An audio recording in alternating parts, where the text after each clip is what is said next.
Agar kipriklaringiz xuddi menikidek tabiiy uzun bo'lishini xohlasangiz, unda hozir beradigan retseptimni albatta sinab ko'ring. 10 yildan beri mana shu retsept bilan kipriklarimni har doim o'stirib, hech qanaqa kiprik ekmasdan yuraman va bu retseptni hozir sizlarga bo'lishmoqchiman.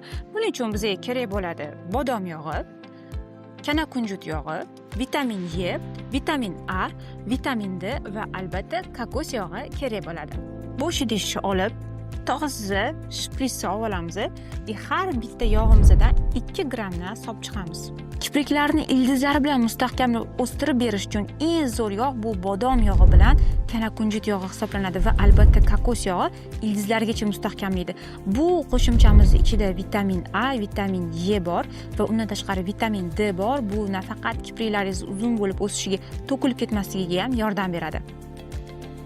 Demak, vitamin E, vitamin A va vitamin D bu kipriklaringizni mustahkam bo'lishiga va juda ham tezlikda o'sishiga yordam beradi. Hammasini bitta kapsuladan yorib sovurasizlar.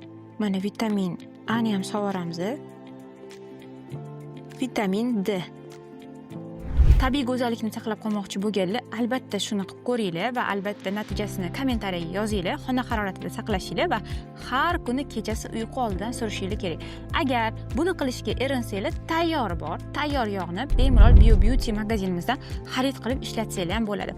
Tayyorlashga erinmaydiganlar esa mana shu yog'larni sotib olib, bitta idishga tayyorlab qo'yib, har kuni surib borishinglarni tavsiya qilaman.